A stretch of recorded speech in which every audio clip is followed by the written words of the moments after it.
السلام علیکم ورحمۃ اللہ تعالیٰ وبرکاتہ نحمده ونصلی ونسلم علی رسولہ الکریم اما بعد فاعوذ باللہ من الشیطان الرجیم بسم اللہ الرحمن الرحیم یا ایہا الذین آمنوا کتب علیکم الصیام کما کتب علی الذین من قبلکم لعلکم تتقون صدق اللہ العظیم۔ درود پاک پڑھ لیں۔ اللہم صلی علی سیدنا مولانا محمد معدن الجود والکرم وآلہ وبارک وسلم۔ حضرات گرامی، آج گفتگو کا عنوان اور ٹاپک ہے روزہ اور نوجوان نسل کی تربیت۔ اللہ سبحانہ و تعالیٰ نے قرآن پاک کی جس آیت کے ذریعے روزے کو اس امت پر فرض کیا ہے، میں نے اس کی تلاوت کی ہے۔ اللہ تبارک و تعالیٰ نے ارشاد فرمایا، ایمان والو، تم پر روزہ فرض کیا گیا ہے جیسا کہ تم سے پہلے لوگوں پر فرض کیا گیا تھا تاکہ تم متقی بن جاؤ۔ تو روزہ کا مقصد یہ ہے، یعنی روزہ ہم پر اور آپ پر فرض کیا گیا ہے تاکہ ہمیں تقویٰ کا نور حاصل ہو جائے، تقویٰ کی دولت حاصل ہو، یعنی ہمارے دل میں اللہ سبحانہ و تعالیٰ کا خوف پیدا ہو، ہم برائیوں کو چھوڑ دیں اور اس کی فرما برداری میں لگ جائیں۔ یہ ہے روزے کا مقصد۔ اگر یہ مقصد پورا ہو رہا ہے تو سمجھیے کہ ہماری جو محنت ہے اس کا جو اجر ہے، جو بدلہ ہے، وہ ہمیں مل رہا ہے۔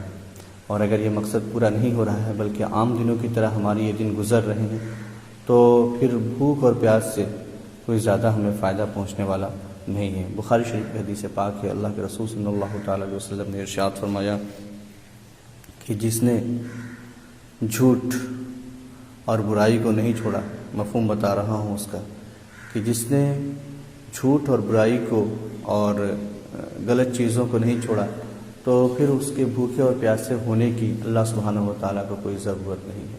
تو بھوک اور پیاس سے کچھ نہیں ہوتا ہے۔ مقصد یہ ہے کہ اس بھوک اور پیاس کے ذریعے اللہ سبحانہ و تعالیٰ کا حکم مان کر کے ہم اپنے دل میں تقویٰ کا نور پیدا کریں۔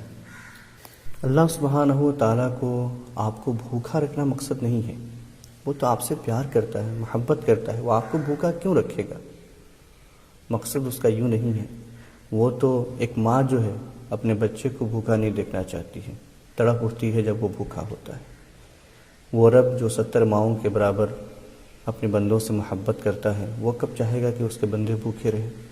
لیکن بس یوں سمجھیں کہ اس کی مثال ایسے ہی ہے کہ جب بچہ بیمار ہوتا ہے تو وہی ماں ڈاکٹر کے یہاں سے کڑوی دوائیاں لے آتی ہے اور بچے کو زبردستی جو ہے اس کے منہ میں وہ دوائیاں ٹپکاتی ہے، کھلاتی ہے تاکہ اس کا بچہ جو ہے تندرست ہو جائے، صحت یاب ہو جائے، توانا ہو جائے۔ بس یہی مقصد ہے روزے کا بھی۔ اللہ سبحانہ و تعالیٰ آپ سے چاہتا نہیں ہے کہ آپ بھوکے رہیں، وہ آپ کو ہر وقت، ہر لمحہ آپ کو رزق عطا فرماتا ہے۔ لیکن مقصد یہ ہے یہاں پر کہ آپ اس کے ذریعے، یعنی روزے کے ذریعے جو ہے آپ کی روح توانا ہو جائے، آپ کی روح صحت یاب ہو جائے، آپ کا دل صحت یاب ہو جائے، آپ کو جو ہے تقوی کا نور حاصل ہو جائے، آپ متقی بن جائیں، پرہیزگار بن جائیں، اللہ کے فرما بردار بن جائیں۔ یہ مقصد ہے، اس کی وجہ سے اللہ سبحانہ و تعالیٰ جو ہے ہم مسلمانوں پر اس روزے کو فرض کیا ہے۔ اپنی نوجوان نسل سے خاص بات ہے یہ کہ دنیا میں ہمارے 2 بڑے دشمن ہیں۔ ایک تو شیطان ہے، جس کے بارے میں قرآن میں بھی اللہ سبحانہ و تعالیٰ نے فرمایا ان شیطان للانسان عدو مبین، شیطان انسان کا کھلا ہوا دشمن ہے۔ اور ایک دوسرا ہمارا دشمن ہے ہمارا نفس۔ اس مہینے میں شیطان کو قید کر دیا جاتا ہے، بند کر دیا جاتا ہے، اس کا پورا گروپ جو ہے قید ہو جاتا ہے، لیکن جو نفس جو ہمارا دشمن ہے وہ ہمارے ساتھ ہی رہتا ہے۔ یہ نفس بہت بڑا دشمن ہے۔ آپ دیکھیں کہ شیطان نے جب اللہ سبحانہ و تعالیٰ کے سامنے سجدہ کرنے سے انکار کیا تو اس وقت کوئی دوسرا شیطان نہیں تھا جس نے اسے بہکایا، وہ نفس تھا جس نے اسے اس بات پر ابھارا کہ وہ اللہ کی نافرمانی کرے۔ تو شیطان تو چلا گیا ہے قید میں، لیکن یہ نفس قید میں نہیں گیا۔ اس نفس کی ہمیں تربیت کرنی ہے اور اس نفس کی جو برائیاں ہیں ان برائیوں کو اپنے آپ سے دور کرنا ہے، تبھی جا کر کے جو ہے ہم صحیح معنوں میں اپنی تربیت کر سکتے ہیں۔ تو یہ موقع ہے کہ نفس کہتا ہے کہ کھاؤ پیو، ہمیشہ مزے لو، اور جو خواہشات ہیں، جو آپ کی چاہتے ہیں اس میں پڑے رہو، لیکن ہمیں نفس کے اگینسٹ کام کرنا ہے، اس کے خلاف کام کرنا ہے. تو ہمیں نہیں کھانا ہے، نہیں پینا ہے، اور جو ہماری نفسانی خواہشات ہیں ان تمام چیزوں سے اپنے آپ کو دور رکھنا ہے. دیکھیے، انسان کی تربیت میں بھوک کا بڑا ہی عمل دخل ہے، اور یہ کھانا کبھی کبھی جو ہے انسان کے لیے وبال جان بن جاتا ہے. آپ دیکھیں، حضرت آدم علیہ السلام جنت میں پیدا کیے گئے، اور جنت سے کیوں نکالے گئے؟ ایک کھانے کی وجہ سے. تو فاقہ کشی سے، بھوک سے انسان کی اچھی تربیت ہوتی ہے. اور اسلاف اور ہمارے بزرگان دین ہیں، انہوں نے اپنے بچوں کی یوں ہی تربیت کی. آپ دیکھیں، حضرت لقمان کا ایک قول ہے، آپ نے اپنے بیٹے سے فرمایا کہ جب پیٹ بھرا ہوتا ہے تو فکر سو جاتا ہے، یعنی جو سوچنے سمجھنے اور غور و فکر کی صلاحیت ہے وہ ختم ہو جاتی ہے، اور جو بدن کے اعضاء ہے وہ تھک کر بیٹھ جاتے ہیں، حکمت بیکار ہو جاتی ہے. تو اپنے پیٹ کو ذرا خالی رکھو، کیونکہ جب خالی رہے گا تبھی جا کر کے غور و فکر کرنے کی اس کے اندر صلاحیت پیدا ہوگی. اور اصحاب صفہ یہ حضور علیہ السلام کے خاص صحابہ تھے، جن کا کوئی گھر بار نہیں تھا، اور مسجد نبوی شریف کے باہر ایک چبودرا ہوتا تھا جہاں یہ لوگ بیٹھے رہتے تھے. تو وہیں پر ان کی زندگی گزرتی، اور حضور علیہ السلام کی محفل میں شریک ہوتے، دین سیکھتے اور حضور کی تربیت میں رہتے. تو آپ دیکھیں گے کہ کھانے کے حوالے سے، یعنی بھوک کے حوالے سے ان کا حال یہ تھا کہ ان کی تعداد کبھی کبھی 60-70 ہو جاتی ہے، کم اور زیادہ ہوتے رہتے تھے. تو ان کے پاس 3 پاؤ خورما آتا، یعنی وہ چھہارا، اس میں گٹلی بھی شامل ہوتی. اسی 3 پاؤ سے یہ لوگ اپنا کام چلا لیتے، ان کے دن بھر کا کھانا ہو جایا کرتا تھا کبھی کبھی. تو یہ حال تھا ان کا. اس طرح سے جب بھوکے رہتے ہیں تو بھوک کی وجہ سے جو ہے انسان کے سوچنے سمجھنے کی صلاحیت جو ہے خوب بیدار ہوتی ہے، خوب آدمی غور و فکر کر لیتا ہے. لیکن جب کھا لیں گے تو کھانے کے بعد ہمارا دماغ بھی بوجھل ہو جاتا ہے، جسم بھی بھاری ہو جاتا ہے، اور ہمیں نیند آنے لگتی ہے. ایک چیز اور ہے جو تربیت کے حوالے سے رمضان کے مہینے میں ہے، فحش گوئی. ہمارے بچوں کو دیکھیں آپ، ان کی زبانوں پر گالیاں ہیں، گانے ہیں، فحش باتیں ہیں، گندی باتیں ہیں، ہمیشہ دوسرے کو ابیوز کرنا اور دوسرے کو انسلٹ کرنا، اور طرح طرح کی غلط باتیں اور غلط حرکتیں ہیں. اس مبارک مہینے میں انسان جو ان سب چیزوں سے کافی حد تک دور ہو جاتا ہے. تو اگر وہ اپنے آپ کو چاہے تو اپنے آپ کو یوز ٹو کر سکتا ہے، اپنے آپ کو اس میں ڈھال سکتا ہے کہ وہ فحش گوئی کو، برائی کو اور گندی باتوں کو ہمیشہ کے لیے چھوڑ دے. یہ اس کے لیے بہت زیادہ ممکن ہے اور بہت ہی آسان ہے. اور حضور علیہ السلام کی حدیث پاک بھی ہے، الجنت حرام علی کل فاحش یدخلھا. ہر بےہودہ بکنے والے پر، ہر بےہودہ بات کرنے والے پر جنت میں داخل ہونا حرام ہے. تو ہمیں چاہیے کہ اس ماہ مبارک میں اپنے آپ کی اس بات کے لیے بھی تیار کریں کہ ہمیں آئندہ جو ہے، جس طرح روزے میں ہم غلط باتوں سے دور ہیں، ہم انشاءاللہ تبارک و تعالی رمضان کے مہینے کے بعد بھی ہم فحش گوئی نہیں کریں گے. یہ بہت ہی ضروری چیز ہے. ایک چیز اور ہے، یہ دوسرا شروع ختم آدھا ہو گیا ہے تقریباً، اور آدھا ہی بچا ہوا ہے، یعنی 15 روزے آج مکمل ہو گئے، اور 20 کے بعد جو ہے ہم اعتکاف میں بیٹھتے ہیں. تو اس بار تو مسجدیں بند ہیں، تو شاید ہمارا اعتکاف میں بیٹھنا کافی مشکل ہوگا. لیکن ہم گھر کے جو افراد ہیں اپنے گھر میں ہی ایک جگہ کو مخصوص کریں، ایک جگہ جو خاص کر لیں جہاں پر گھر کے مرد یا گھر کی عورتیں جو چاہیں اعتکاف میں بیٹھیں. یہ اعتکاف بھی ہے انسان کی تربیت کے لیے ایک بہت ہی اہم رول ادا کرتا ہے انسان کی تربیت میں. آپ دیکھیں اعتکاف کا معنی کیا ہے. اعتکاف کا معنی ہوتا ہے دھرنا دینا. جیسے ہم گورنمنٹ سے کوئی اپنی مانگ پوری کرانے کے لیے یا کوئی بات منوانے کے لیے دھرنے پر بیٹھ جاتے ہیں، پردرشن کرتے ہیں کہ جب تک ہماری یہ بات نہیں مانو گے ہم اٹھ کر کے یہاں سے نہیں جائیں گے. سیم ٹو اعتکاف کا معنی ہی ہوتا ہے دھرنا مار کے بیٹھ جانا. تو ہم اللہ سبحانہ و تعالیٰ کے گھر میں 20 رمضان کے بعد جو ہے دھرنا مار کے بیٹھ جاتے تھے کہ مولا جب تک تو میری بخشش نہ کر دے، میرے گناہوں کو معاف نہ کر دے، اور میری عبادتوں کو قبول نہ کر لے، میری توبہ قبول نہ کر لے، جب تک ہم تیرے گھر سے باہر نہیں جائیں گے، ہم یہیں پر بیٹھے رہیں گے. اور اللہ سبحانہ و تعالیٰ جب مزدہ جافیزہ سناتا ہے شب قدر میں، اور پھر اس کے بعد جو ہے جب رمضان کا مہینہ ختم ہوتا ہے اور عید کے دن جو ہے، تب جا کر کے بندہ جو ہے اس یقین کے ساتھ کہ اللہ نے میری عبادت قبول کر لی ہے، میرے توبہ قبول کر لی ہے، میرے گناہوں کو معاف کر دیا ہے، مجھے بخش دیا ہے، تو بندہ جو ہے پھر اپنا دھرنا ختم کر کے واپس جو ہے اپنے گھر آتا ہے. تو آپ دیکھیں اس بار مسجد میں موقع نہیں ہے، لیکن آپ اپنے گھر میں ایک جگہ خاص کیجیے، اور آپ بھی اعتکاف میں بیٹھیں اور اپنے گھر کی جو عورتیں ہیں ان سے بھی کہیں کہ وہ کوئی جگہ جو خاص کر لیں. اگر 2-4 عورتیں ہیں تو ایک کوئی بھی آپ کی بہن ہے، آپ کی والدہ ہے، آپ کی بیوی ہیں، جو خالی ہوں وہ اس جگہ بیٹھیں، اور ویسے ہی بیٹھیں جیسے مسجد میں آدمی بیٹھتا ہے کہ بے ضرورت جو ہے وہاں سے باہر نہ نکلا جائے، اور وہیں پر بیٹھ کر کے جو ہے ساری عبادتیں کی جائے. تو جو اعتکاف کا جو ایک نور ہے اور جو ایک فائدہ ہے آپ کو چہرے پر نظر آئے گا کہ جب بندہ اعتکاف ختم کر کے 30 تاریخ کو رمضان کے باہر آتا ہے تو آپ دیکھیے اس کا چہرہ 14ویں کی چاند کی طرح چمک رہا ہوتا ہے. اور اس کا مقصد ایک یہ بھی ہے اعتکاف میں بٹھانے کا کہ جب ہمارے معاشرے کے جو نوجوان ہیں اور جو اس طرح کے لوگ ہیں، جب وہ اعتکاف میں ایک اپنی اچھی تربیت کر کے، اپنے نفس کو مار کر کے، سب کچھ چھوڑ کر کے کہ ہم اللہ کے علاوہ ساری دنیا کو ہم چھوڑ چکے ہیں، صرف اس کے سامنے بیٹھیں گے، جب اس طرح کی تربیت ہو کر کے لوگ جو ہے باہر آتے ہیں تو سماج میں، سوسائٹی میں، معاشرے میں اور کمیونٹی میں ایسے لوگوں کی ضرورت ہے جو اس طرح کے تربیت یافتہ ہوں، تاکہ جو ہے قوم کو ان سے فائدہ ہو، وہ قوم کو صحیح راستہ دکھا سکے اور قوم کو جو ہے بھلائی کی باتیں بتا سکے، برائیوں سے روک سکے. یہ بھی ایک مقصد ہے. تو یہ موقع بھی آ رہا ہے، یہ اپورچونٹی بھی ہمارے سامنے ہے کہ ہم جو ہے اپنے آپ کو اعتکاف میں بیٹھنے کے لیے تیار کریں. اپنے گھر کے اگر خواتین ہیں تو ان کو بھی اعتکاف میں بٹھانے کی کوشش کریں. اور ایک چیز اور ہے کہ جب ہم اعتکاف میں بیٹھیں یا اعتکاف میں بھی نہیں بھی بیٹھے ہیں، رمضان کا تو آدھا مہینہ گزر گیا ہے، لیکن باقی جو رمضان کا مہینہ ہے، میں اپنے تمام بھائیوں سے یہ کہنا چاہتا ہوں، اپنے تمام دوستوں سے، کہ ہمیں اور دنوں میں تو موقع نہیں ملتا ہے، لیکن اس مہینے میں ہم عام طور سے ہمیں موقع مل جاتا ہے قرآن پاک کی تلاوت کریں. اور خاص کر کے یہ ابھی جو ماحول ہے، جو سچویشن ہے لاک ڈاؤن کے، اس میں ہم لوگ کافی فارغ ہیں اور کافی ہمارے پاس وقت اور موقع ہے کہ ہم قرآن کی تلاوت کریں.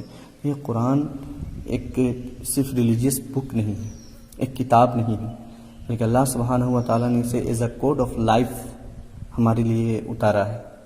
یہ زندگی کا قانون ہے، قانون کی کتاب ہے کہ ہمیں اپنی زندگی کیسے گزارنی ہے. تو اس قانون کی کتاب کو بہت ہی سمجھ کر کے اور صحیح طریقے سے اگر آدمی پڑھے تو اس کی زندگی اس دنیا میں بہت ہی اچھی ہو جاتی ہے، اور آخرت میں جو اس کا ثواب ہے سو الگ سے. آپ دیکھیں آج حالات کیا ہے، آپ ایک انالیسس کریں، آپ دیکھیں گے کہ آج دنیا میں جو 90% جو ہماری قوم ہے، مسلمان قوم، اسے قرآن دیکھ کر کے پڑھنا نہیں آتا ہے. اس کا پروننسیشن کس طرح سے کرنا ہے، کون سے لفظ کو کس طرح تلفظ کرنا ہے اور اس کو کس طرح سے پڑھنا ہے. یہ 90% امت کا حال یہ ہے کہ قرآن اسے دیکھ کر صحیح پڑھنا نہیں آتا ہے. یہ میں نہیں کہہ رہا ہوں، ایک بہت بڑا جو ہے ریسرچ اسکالر ہے، بلکہ اسسٹنٹ پروفیسر ہے ایک ہوسٹن امریکہ کے ایک یونیورسٹی میں، یہ اس کی اپنی ریسرچ ہے. اس نے کہا کہ مسلمانوں کا قرآن 90% لوگوں کو دیکھ کر پڑھنا نہیں آتا ہے، حالانکہ وہ قرآن خود پڑھاتا ہے، کرسچن ہو کر کے یونیورسٹی میں قرآن پڑھاتا ہے وہ. اور اس نے کسی ہمارے عالم سے گفتگو میں یہ بات کی ذکر کی تھی کہ اتنے لوگوں کو قرآن دیکھ کر کے صحیح پڑھنا نہیں آتا ہے. کسے پڑھنے آتا ہے؟ جو عرب ہیں، جن کی خود کی زبان عربی ہے، وہ دیکھ کر قرآن صحیح پڑھ لیتے ہیں، یا جو عالم ہیں، مولانا ہیں، حافظ ہیں، جنہوں نے مدرسوں میں تعلیم حاصل کی ہے، ان کا پروننسیشن صحیح ہے، ان کو قرآن کا تلفظ کرنا آتا ہے اور وہ قرآن صحیح ڈھنگ سے دیکھ کر کے پڑھ سکتے ہیں. اب اس کے بعد آپ دیکھیں گے کہ 10% لوگوں کو قرآن دیکھ کر پڑھنا آتا ہے، ان میں بھی جو 7%، 6 سے 7% لوگ ہیں، ان کو قرآن پڑھنا آتا ہے، سمجھنا نہیں آتا ہے. یعنی 90 to 95% ہماری جو قوم ہے اس کا حال یہ ہے کہ اس کو قرآن سمجھ نہیں آتا ہے کہ قرآن میں لکھا کیا ہے. اور قرآن سمجھ میں کسے آتا ہے؟ کچھ جو عربی جانتے ہیں انہیں جو بیسک جو اس کی میننگ ہے وہ انہیں سمجھ میں آ جاتی ہے، یا پھر جو ہمارے عالم اور علماء ہیں ان کو جو ہے اس کا مطلب پتہ ہوتا ہے. بس باقی اور لوگوں کو نہیں معلوم ہے کہ قرآن میں کیا لکھا ہے. وہ ثواب کی نیت سے صرف جو قرآن کی تلاوت کر لیتے ہیں. میرے بھائی، یہ قرآن جو ہے قانون کی کتاب ہے. آپ جب قانون کو پڑھیں گے نہیں، سمجھیں گے نہیں، تو آپ کو معلوم کیسے ہوگا کہ ہمیں اپنی زندگی اس دنیا میں کیسے گزارنی ہے. اور اس قرآن کے اندر اللہ سبحانہ و تعالیٰ نے لکھا کیا ہے. اور اتنی عظیم کتاب کہ دنیا میں آج تک اللہ تبارک و تعالیٰ نے ایسی کتاب نہیں اتاری، اور اتنی عظیم کتاب ہے کہ دنیا میں سب سے زیادہ چھپتی ہے، سب سے زیادہ پڑھی جاتی ہے، سب سے زیادہ اس کی تلاوت کی جاتی ہے. لیکن جب ہم اگر اسے سمجھیں گے نہیں اور کہ اس میں کیا لکھا ہے، تو پھر اس تلاوت کا جو مقصد ہے وہ مقصد ہمیں حاصل نہیں ہونے والا ہے. اس لیے قرآن سمجھ کر کے پڑھیں، یہ بہت ضروری ہے۔ قرآن کی بات آ گئی ہے تو ایک دو باتیں آپ کو، ایک دو حدیثیں سنانا چاہتا ہوں۔ صحیح حدیثیں جو اللہ کے رسول صلی اللہ تعالیٰ علیہ وسلم نے ذکر فرمایا ہے، ارشاد فرمایا ہے صحابہ سے، آپ سنیں گے دل خوش ہو جائے گا آپ کا۔ یہ حدیث جسے امام بخاری اور امام مسلم دونوں لوگوں نے روایت کیا، حضرت عائشہ صدیقہ رضی اللہ تعالیٰ عنہ سے فرماتی ہیں کہ اللہ کے رسول صلی اللہ تعالیٰ علیہ وسلم نے ارشاد فرمایا، الماہر بالقرآن مع سفرۃ الکرام البررہ، الماہر بالقرآن مع سفرۃ الکرام البررہ والذی یقرأ القرآن ویتتعتع فیہ وہو علیہ شاق لہ اجران، وفی روایت والذی یقرأ وہو یشتد علیہ لہ اجران، متفق علیہ۔ تو اللہ کے رسول صلی اللہ تعالیٰ علیہ وسلم نے ارشاد فرمایا، قرآن مجید کا ماہر معزز و محترم یعنی رسپیکٹڈ فرشتوں اور معظم اور مکرم انبیاء کرام کے ساتھ ہوگا۔ آپ اندازہ لگائیں، جو قرآن کا ماہر ہے کل قیامت کے دن کس کے ساتھ ہوگا؟ رسپیکٹڈ فرشتوں کے ساتھ ہوگا، اور جو رسپیکٹڈ انبیاء کرام ہیں ان کے ساتھ وہ کھڑا ہوگا۔ سبحان اللہ۔ اور یہی نہیں، فرمایا اور وہ شخص جو قرآن پڑھتا ہو لیکن اس میں اٹکتا ہو، اور پڑھنا اس پر کند ذہن یا موٹی زبان ہونے کی وجہ سے یا جو بھی پریشانی ہو، پڑھنا اس پر مشکل ہو، اس کے لیے بھی 2 گنا اجر ہے۔ آپ تیز نہیں پڑھ پاتے ہیں، آپ عالم نہیں ہیں، حافظ نہیں ہیں، آپ کو پڑھنے میں پریشانی ہوتی ہے، کوئی بات نہیں ہے، آپ پھر بھی قرآن پاک کی تلاوت کریں۔ آپ یقین جانیں اگر کوئی تیز پڑھنے والا ہے، اگر اسے 100 نیکیاں دی جائیں گی تو آپ کو 200 تک کی جائیں گی، کیونکہ آپ پر مشکل ہے۔ حضور علیہ الصلوۃ والسلام نے فرمایا کہ وہو یہ شاق لہ اجران، جس کو قرآن پڑھنا مشکل ہو اس کے لیے 2 گنا اجر ہے، اس کو ڈبل ثواب عطا کیا جائے گا۔ سبحان اللہ۔ آپ کے لیے آپ کے نبی علیہ الصلوۃ والسلام نے کتنی آسانیاں فرما دی کہ آپ اگر مشکل سے قرآن تلاوت کرتے ہیں گھبرائیں نہیں، آپ کو اس مشکل کا بھی الگ سے اجر دیا جائے گا آپ کو، اور 2 گنا کر کے دیا جائے گا۔ تو یہ حدیث پاک ہے، اور اس حدیث کی روشنی میں دیکھیں کہ قرآن پڑھنا اور قرآن کا ماہر ہونا اور اس کو سمجھنا یہ کتنا بڑا ثواب ہے، اور اس سے جو ہے انسان کا اسٹیٹس اور رینک اور اس کا مقام اور مرتبہ جو ہے اللہ سبحانہ و تعالیٰ کی بارگاہ میں کس قدر بڑھ جاتا ہے۔ ایک اور حدیث پاک ہے جسے امام مسلم نے روایت کیا ہے، ابو امامہ باہلی رضی اللہ تعالیٰ عنہ سے فرماتے ہیں، سمعت رسول اللہ صلی اللہ تعالیٰ علیہ وسلم یقول اقرأوا القرآن فإنه يأتي يوم القیامة شفیعا لأصحابہ، کہ حضور نے ارشاد فرمایا قرآن مجید پڑھا کرو، یہ قیامت کے دن اپنے پڑھنے والوں کے لیے شفاعت کرنے والا بن کر کے آئے گا، اللہ کی بارگاہ میں سفارش کرے گا کہ مولا یہ میری تلاوت کرتا تھا تو اسے بخش دے۔ اللہ سبحانہ و تعالیٰ قرآن کی سفارش اور اس کے ریکویسٹ پہ جو ہے بندے کو معاف فرما دے گا اور اسے جنت عطا فرما دے گا۔ یہی نہیں، آپ دیکھیں گے ایک اور حدیث پاک ہے کہ بندہ جب قیامت کے دن اپنی قبر سے باہر آئے گا تو سب سے پہلے اس کی ملاقات جس سے ہوگی وہ قرآن ہوگا، اور قرآن کہے گا پہچانتے ہو مجھے؟ کہ نہیں میں نہیں پہچانتا ہوں۔ کہا میں تمہارا دوست قرآن ہوں، جسے تم دن کی گرمیوں میں اور رات کی تنہائیوں میں جو پڑھا کرتے تھے، میں وہی قرآن ہوں، پکڑ لو میرا ہاتھ، چلو میرے ساتھ اللہ سبحانہ و تعالیٰ کی بارگاہ میں تمہاری سفارش کروں گا۔ تو یہ پوری حدیث جو ہے میں آپ کو ریفرنس کے ساتھ ابھی بتاتا ہوں۔ اس حدیث کو امام ماجہ نے اس کے کچھ حصے کو روایت کیا ہے، اور امام احمد امام دارمی نے بھی اس حدیث کو روایت کیا ہے۔ امام دارمی نے جو حدیث روایت کی میں اس کو آپ کو سناتا ہوں۔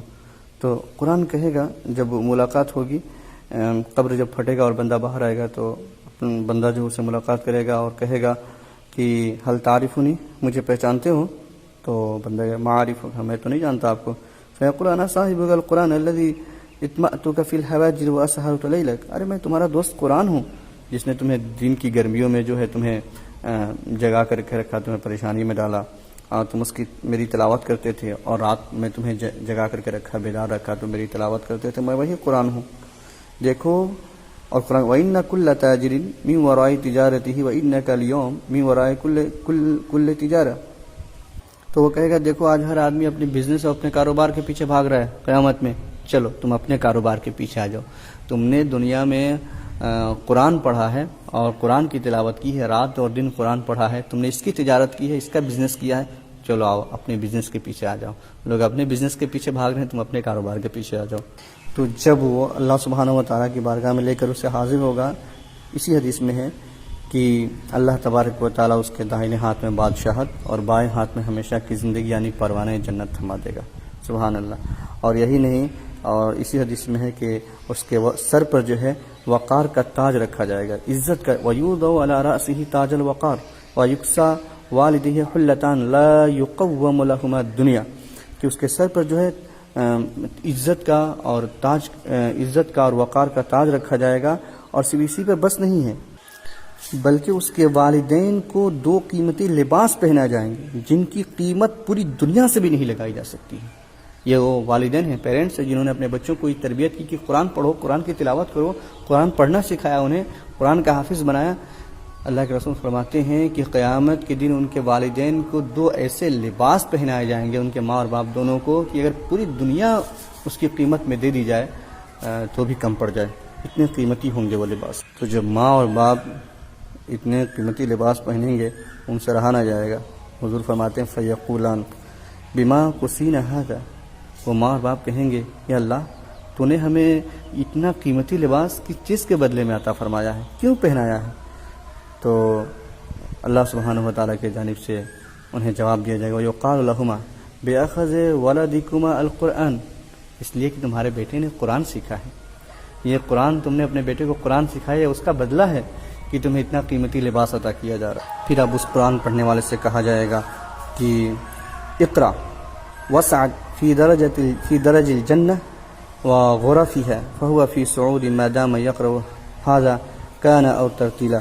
تو اس قرآن والے پڑھنے والے سے کہا جائے گا چل اب تم قرآن پڑھتے جاؤ، جتنی تمہیں آیتیں یاد ہیں قرآن پڑھتے جاؤ، اور جو جنت کے درجات ہیں، جو جنت کے جو مرتبہ ہے اس کو طے کرتے جاؤ.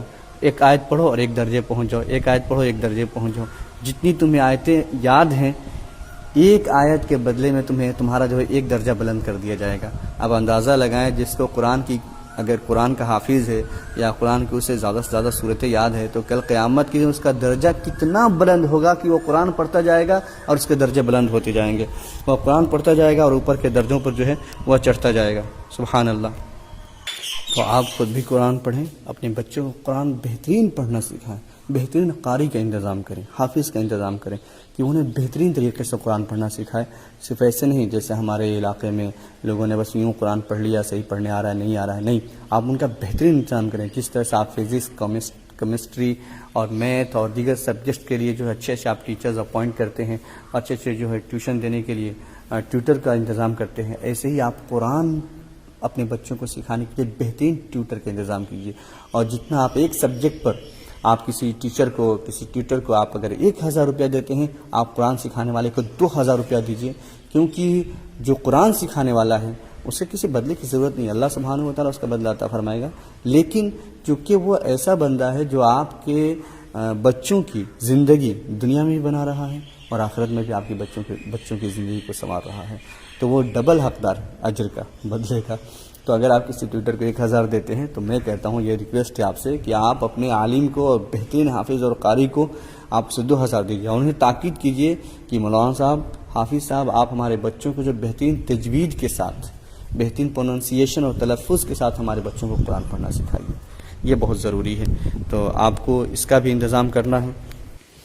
اور جب ہم قرآن تلاوت کرتے ہیں تو دیکھیے ایک حدیث پاک کا مفہوم ہے کہ فرشتے اس گھر میں اپنا ڈیرا ڈال دیتے ہیں اور شیاطین جو ہے اس گھر کو چھوڑ کے بھاگ جاتے ہیں.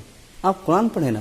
آپ کے گھر میں اگر لوگ پریشان ہیں اور آپ کے گھر میں جو ہے آپس میں جھگڑے ہو رہے ہیں، لڑائیاں ہو رہی ہیں، برکت نہیں ہے رزق میں، آپ کچھ نہ کریں، آپ قرآن پڑھیں. جس گھر میں فرشتے آئیں گے، رحمت کے فرشتے، برکت کے فرشتے آئیں گے، اس گھر میں کبھی بھی جو ہے بے برکتی نہیں آ سکتی، کبھی وہاں جھگڑا نہیں ہو سکتا. آپ اپنے گھر میں قرآن کی تلاوت کریں اور یقین جانیں جب بندہ قرآن کی تلاوت کرتا ہے فرشتے قرآن سننے کے لیے اترتے ہیں. فرشتے وہاں اترتے ہیں، اور یوں نہیں کہ ایک آدھ فرشتہ اترا ہے بلکہ ان کا ایک پورا مجمع اترتا ہے. اور میں آپ کو یوں ہی نہیں کہہ رہا ہوں، امام بخاری اور امام مسلم یعنی بخاری اور مسلم دونوں میں یہ حدیث موجود ہے. اس کو روایت کیا حضرت ابو سعید خدری رضی اللہ تعالیٰ عنہ نے. وہ اسید بن حضیر رضی اللہ تعالیٰ عنہ ایک صحابی رسول ہیں، ان کا واقعہ بیان کر رہے ہیں کہ یہ اسید بن حضیر جو صحابی ہیں، یہ اپنا واقعہ آ کر کے حضور علیہ الصلوۃ والسلام کی بارگاہ میں یہ واقعہ بیان کیا اور حضور سے پوچھا. اور واقعہ یہ ہے کہ اسید بن حضیر کسان آدمی تھے، تو یہ کھجوروں کے کھلیہان میں جو ہے ایک رات سو رہے تھے. تو سونے کے دوران ان کا کیا ہوا، میں حدیث کے الفاظ آپ کو پڑھ کے سنانا چاہتا ہوں. کہتے ہیں کہ ان اسید ابن حضیر رضی اللہ تعالیٰ عنہ بینما هو لیلۃ یقرأ فی مربده اذ جالت فرسه فقرا ثم جالت اخرى فقرا ثم جالت ايضا قال اسید فخشیت ان تتیحیی وکان ابنه فقمت الیہ. فرماتے ہیں کہ اسید بن حضیر رضی اللہ تعالیٰ عنہ رات کھجوروں کے کھلیہان میں قرآن پاک پڑھ رہے تھے کہ اچانک ان کا گھوڑا جو ایک سائڈ بندھا ہوا تھا کودنے لگا. تو انہوں نے تلاوت روک دی کہ گھوڑا اچھل رہا ہے. پھر انہوں نے تلاوت شروع کی تو گھوڑا پھر بھی دکنے لگا، کودنے لگا. وہ تلاوت سے رک گئے، گھوڑا بھی رک گیا. پھر پڑھنے لگے تو گھوڑا پھر کودنے لگا. تو اس طرح انہوں نے پھر پڑھا تو گھوڑا پھر کودنے لگا. تو حضرت اسید رضی اللہ تعالیٰ فرماتے ہیں کہ مجھے ڈر ہوا کہ کہیں یحییٰ کو کچل نہ دے. یحییٰ حضرت اسید بن حضیر رضی اللہ تعالیٰ عنہ کے بیٹے تھے جو ایک جانب سو رہے تھے جہاں گھوڑا بندھا ہوا تھا. تو ان کو ڈر ہوا کہ یہ بار بار اچھل رہا ہے، کود رہا ہے، بدک رہا ہے، کہیں ایسا نہ ہو کہ یحییٰ پر پیر رکھ دے اور یحییٰ کچل جائے. تو حضرت اسید بن حضیر کہتے ہیں کہ میں نے تلاوت روک دی. پھر روک کر کے میں اٹھ کر گھوڑے کے پاس گیا تو اچانک کیا دیکھتا ہوں کہ میرے سر کے اوپر ایک سائبان سا ہے، یعنی ایک آپ سائبان کہتے ہیں جو ہم سر کے اوپر کوئی چھاؤں کے لیے کوئی چیز جیسے لگاتے ہیں اسے. تو سائبان سا ہے جس میں بہت سے چراغ جل رہے ہیں. تو کہتے ہیں میرے دیکھتے ہی دیکھتے وہ سائبان جو ہے فضا میں اوپر کو بلند ہو گیا، یہاں تک کہ میری نظروں سے اجھل ہو گیا. فرمایا میں نے صبح حضور نبی اکرم صلی اللہ تعالی وسلم کی خدمت اقدس میں حاضر ہو کر عرض کیا، یا رسول اللہ آج آدھی رات کے وقت میں اپنے کھجوروں کے کھلیہان میں تلاوت کر رہا تھا کہ اچانک میرا گھوڑا بدکنے لگا. حضور نبی اکرم صلی اللہ تعالی وسلم نے فرمایا ابن حضیر تم پڑھتے رہتے رک کیوں گئے؟ عرض کیا میں نے پڑھا تو گھوڑا کودنے لگا. حضور نے فرمایا اے حضیر کے بیٹے تمہیں پڑھتے رہنا چاہیے تھا، تمہیں قرآن کی تلاوت نہیں رکنی چاہیے تھی. انہوں نے عرض کیا یا رسول اللہ میں نے پڑھا تو گھوڑا پھر کودنے لگا. پھر حضور نے فرمایا کہ تمہیں اپنی تلاوت نہیں رکنی چاہیے تھی، تمہیں اپنی تلاوت کنٹینیو کرنا تھا. تو عرض کرنے لگے یا رسول اللہ صلی اللہ تعالی علیہ وسلم میں نے تلاوت موقوف کر دی کیونکہ مجھے ڈر لگا کہ یحییٰ وہیں جو میرا بیٹے ہیں وہ وہیں گھوڑے کے پاس ہی سو رہے تھے، مجھے خوف ہوا کہیں گھوڑا انہیں کچل نہ دے. پھر میں نے ایک سائبان سا دیکھا جس میں چراغ سی روشنی تھے، وہ فضا میں بلند ہو گیا یہاں تک کہ پھر مجھے نظر نہ آیا. وہ سائبان جس میں چراغ جل رہے تھے وہ آہستہ آہستہ پھر اوپر اٹھا اور پھر ختم ہو گیا. لیکن جب میں گھوڑے کے پاس گیا تو میں نے دیکھا کہ وہ سائبان ہے اور اس میں بہت سے چراغ جل رہے ہیں. تو میں بڑا تعجب میں پڑ گیا.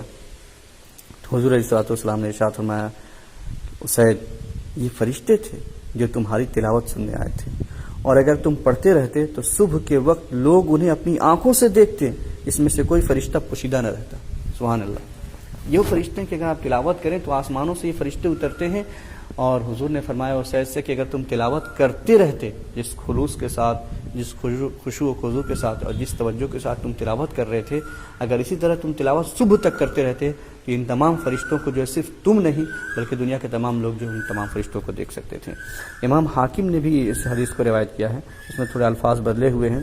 اس میں حضور علیہ الصلوۃ والسلام نے قسم کے ساتھ ارشاد فرمایا اللہ کی قسم اس کے بعد مجھ میں تلاوت اسید ابن حضیر رضی اللہ تعالیٰ عنہ کہتے ہیں یا رسول اللہ کی قسم اس کے بعد مجھ میں تلاوت جاری رکھنے کی طاقت نہ رہی. تو حضور علیہ الصلوۃ والسلام نے ارشاد فرمایا وہ ملائکہ تھے جو قرأت قرآن سننے کے لیے نازل ہوئے تھے، بس اگر تم تلاوت جاری رکھتے تو بہت سے روحانی انوار و تجلیات اور عجائبات کا مشاہدہ کرتے ہیں. بہت سے ایسی چیزیں دیکھتے ہیں، ایسے اللہ سبحانہ و تعالیٰ کی نشانیاں دیکھتے ہیں جو دنیا میں عام طور سے دکھائی نہیں دیتی ہیں. تو آپ یقین جانیں جب آپ اپنے گھروں میں قرآن کی تلاوت کرتے ہیں، قرآن پڑھتے ہیں، اپنے بچے کو قرآن سکھاتے ہیں تو فرشتوں کا نزول ہوتا ہے، رحمت کے فرشتے اترتے ہیں، اللہ سبحانہ و تعالیٰ کے رحمتوں کی بارش ہوتی ہے. تو آپ کا گھر جو پرسکون ہو جاتا ہے، آپ کی دنیا کی زندگی پرسکون ہو جاتی ہے، اور آخرت میں بھی اللہ سبحانہ و تعالیٰ اس کا بہترین اجر اور بدلہ عطا فرمائے گا، اور اتنا بدلہ عطا فرمائے کہ آپ اندازہ نہیں لگا سکتے ہیں. اور یہی نہیں ہے، قرآن پڑھنے والوں کے والد کو جو ہے یعنی جو حافظ قرآن ہیں ان کے والد کو جو ہے تاج کرامت یعنی ایک بہترین تاج پہنایا جائے گا، اور اتنا روشن ہوگا، اسے اتنی روشنی پھوٹ رہی ہوگی کہ سورج کی روشنی جو اس کے اندر اس کے سامنے مدھم پڑ جائے گی، ماند پڑ جائے گی. تو وہ لوگ عرض کریں گے یا اللہ تو نے ہمیں یہ تاج اور یہ عزت کیوں بخشی؟ تو اللہ سبحانہ و تعالیٰ فرمائے گا کہ تم نے اپنے بچوں کو قرآن سکھایا تھا. تو اس ماہ مبارک میں ہمیں اپنے آپ کی اور اپنے بچوں کی اس بات کی بھی تربیت کرنی ہے. خاص کر میں نوجوانوں سے بولتا ہوں کہ آپ قرآن پڑھو، خدا کے لیے قرآن پڑھو. بہت سی کتابیں تم نے پڑھ لی، ایک بار اپنے رب کی کتاب بھی پڑھ کے دیکھو. اس میں کیا لکھا ہوا ہے، اس میں اللہ نے آپ سے کیا فرمایا ہے، اور اللہ سبحانہ و تعالیٰ وہی آپ سے قیامت کے دن پوچھے گا کہ تم نے اسے پڑھ کر کے سمجھا یا نہیں۔ تم نے بہت سی کتابیں پڑھ لی ہیں، بہت سی کتابوں کو کی اسٹڈی کر لی ہے، مطالعہ کر لیا ہے، نہیں بھی کیا تو اللہ اس کے بارے میں نہیں پوچھے گا، لیکن تم نے قرآن نہیں پڑھا تو اللہ سبحانہ و تعالیٰ اس کے بارے میں ضرور سوال کرے گا۔ اللہ سبحانہ و تعالیٰ ہم سب کو قرآن پڑھنے، سمجھنے، اس پر عمل کرنے کی توفیق عطا فرمائے۔ السلام علیکم ورحمۃ اللہ۔